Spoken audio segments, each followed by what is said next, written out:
Ézéchiel, chapitre 7. La parole de l'Éternel me fut adressée en ces mots. Et toi, fils de l'homme, ainsi parle le Seigneur, l'Éternel, sur le pays d'Israël. Voici la fin. La fin vient sur les 4 extrémités du pays. Maintenant, la fin vient sur toi. J'enverrai ma colère contre toi. Je te jugerai selon tes voies, je te chargerai de toutes tes abominations. Mon œil sera pour toi sans pitié, et je n'aurai point de miséricorde. Mais je te chargerai de tes voies, et tes abominations seront au milieu de toi. Et vous saurez que je suis l'Éternel. Ainsi parle le Seigneur l'Éternel. Un malheur unique, voici, il vient. La fin vient, elle se réveille contre toi. Voici, elle vient. Ton tour arrive, habitant du pays.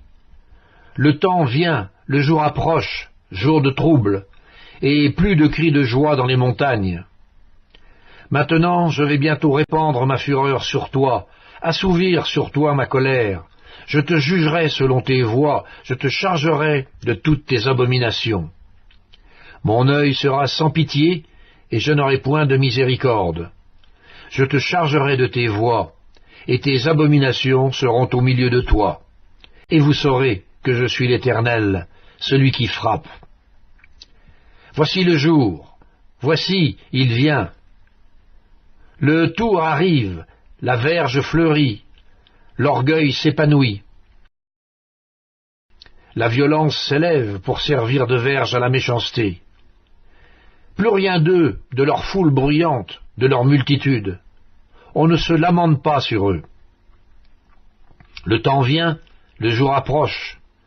Que l'acheteur ne se réjouisse pas, que le vendeur ne s'afflige pas, car la colère éclate contre toute leur multitude. Non, le vendeur ne recouvrera pas ce qu'il a vendu, fût-il encore parmi les vivants. Car la prophétie contre toute leur multitude ne sera pas révoquée, et à cause de son iniquité, nul ne conservera sa vie. On sonne de la trompette, tout est prêt, mais personne ne marche au combat, car ma fureur éclate contre toute leur multitude. L'épée au dehors, la peste et la famine au dedans. Celui qui est au champ mourra par l'épée. Celui qui est dans la ville sera dévoré par la famine et par la peste. Leurs fuyards s'échappent. Ils sont sur les montagnes, comme les colombes des vallées, tous gémissant, chacun sur son iniquité. Toutes les mains sont affaiblies, tous les genoux se fondent en eau. Ils se saignent de sac, et la terreur les enveloppe. Tous les visages sont confus, toutes les têtes sont rasées.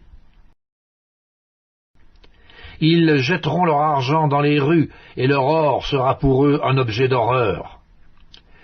Leur argent et leur or ne pourront les sauver, au jour de la fureur de l'Éternel. Ils ne pourront ni rassasier leur âme, ni remplir leurs entrailles, car c'est ce qui les a fait tomber dans leur iniquité. Ils étaient fiers de leur magnifique parure, et ils en ont fabriqué les images de leurs abominations, de leurs idoles.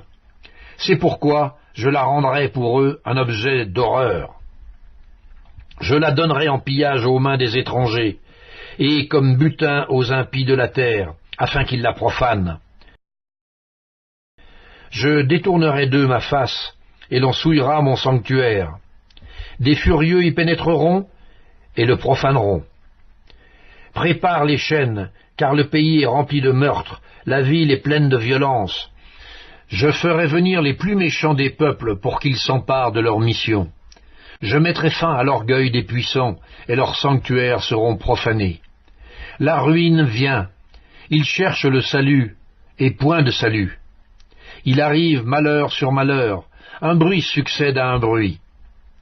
Ils demandent des visions aux prophètes, les sacrificateurs ne connaissent plus la loi, les anciens n'ont plus de conseil. Le roi se désole, le prince s'épouvante, les mains du peuple du pays sont tremblantes. Je les traiterai selon leur voie. je les jugerai comme ils le méritent, et ils sauront que je suis l'Éternel.